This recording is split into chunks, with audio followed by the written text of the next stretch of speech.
Subscribe to Mufti Qasim Nawaz online. Press the bell icon for more videos. Bismillahirrahmanirrahim. Assalamu alaikum wa rahmatullahi wa barakatuhu.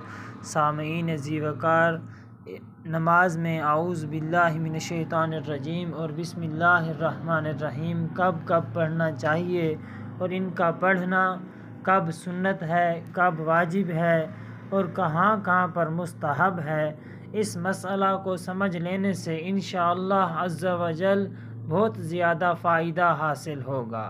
سب سے پہلے تو یہ سمجھیے کہ نماز میں اعوذ باللہ من الشیطان الرجیم کب کب پڑھنی ہوتی ہے۔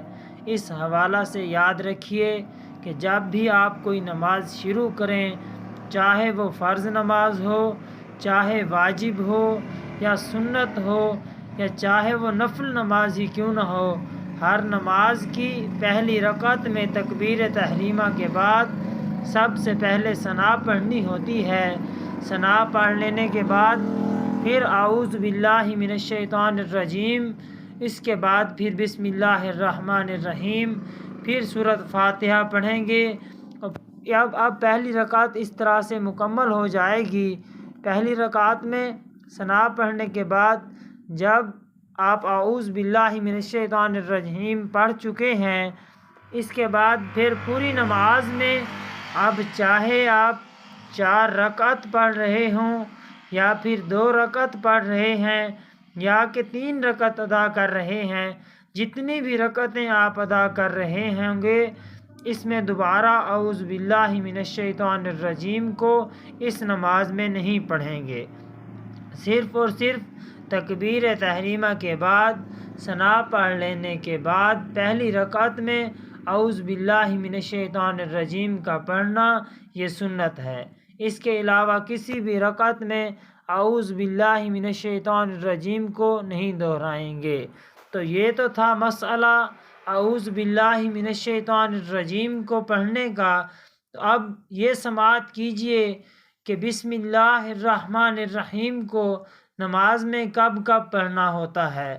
تو سامعین مکرم، بسم اللہ الرحمن الرحیم کے حوالے سے یاد رکھیے کہ جب بھی آپ سورۃ فاتحہ پڑھیں گے، سورۃ فاتحہ کو شروع کرنا چاہیں گے، سورۃ فاتحہ کے شروع کرنے سے پہلے بسم اللہ الرحمن الرحیم کا پڑھنا سنت ہے۔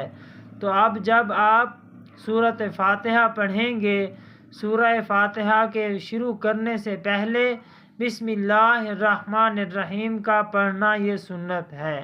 اس کے علاوہ یہ بات بھی سمجھنے کے قابل ہے کہ سورۃ فاتحہ پڑھنے کے بعد جو سورت پڑھی جاتی ہے اس سے پہلے بھی کیا بسم اللہ شریف پڑھنی ہوگی یا نہیں؟ تو سامعین مکرم، اس کا جواب یہ ہے کہ جب آپ سورہ فاتحہ کے بعد کوئی دوسری سورت شروع سے پڑھ رہے ہوں گے، اس سورت کو آپ شروع سے ہی مکمل پڑھنا چاہتے ہیں، تو اکثر لوگ جیسا کہ 30ویں پارے یعنی آخری پارہ مبارکہ سے چھوٹی صورتیں پڑھتے ہیں، جیسے کہ سورہ اخلاص والعصر اور اس طرح کی چھوٹی چھوٹی صورتیں زیادہ تر لوگ پڑھتے ہیں۔ تو جب آپ کوئی صورت شروع سے پڑھ رہے ہوں گے، یعنی کہ سورۃ فاتحہ شریف پڑھ لینے کے بعد جو بعد میں سورت پڑھنی ہوتی ہے اس کو آپ شروع سے پڑھ رہے ہیں، تو اس صورت میں بسم اللہ الرحمن الرحیم کا پڑھنا مستحب ہے۔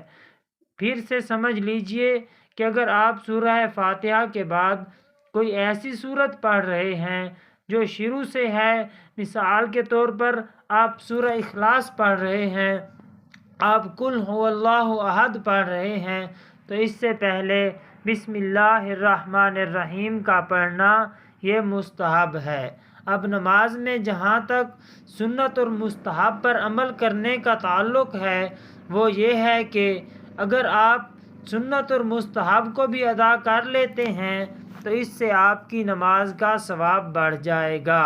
یعنی اگر آپ سنت اور مستحب فعل پر عمل کرتے ہیں تو آپ کو اس کا زیادہ ثواب ملے گا، لیکن اگر آپ ان کا پڑھنا بھول جائیں گے یا آپ ان کو نہیں پڑھتے یا آپ ان کو چھوڑ دیتے ہیں تو اس صورت میں جب سورہ فاتحہ سے پہلے بسم اللہ پڑھنا بھول جائیں تو پھر اس سے پہلے اس صورت میں آپ پر سجدہ سہو واجب نہیں ہوگا، کیونکہ یہ عمل سنت یا مستحب تھا، کیونکہ اگر نماز میں کوئی سنت رہ جائے تو اس سے سجدہ سہو واجب نہیں ہوتا، بلکہ سجدہ سہو اس وقت ادا کرنا ہوتا ہے جب آپ کسی واجب کو بھول جائیں یا آپ کا کوئی واجب چھوٹ جاتا ہے تو اس وقت سجدہ سہو کرنا واجب ہوتا ہے۔ سامعین مکرم، خلاصہ کلام یہ ہے کہ پہلی رکعت میں ثنا پڑھنے کے بعد اعوذ باللہ من الشیطان الرجیم پڑھیں گے۔ اس کے علاوہ پھر کسی بھی رکعت میں دوبارہ کہیں پر بھی اعوذ باللہ من الشیطان الرجیم نہیں پڑھیں گے۔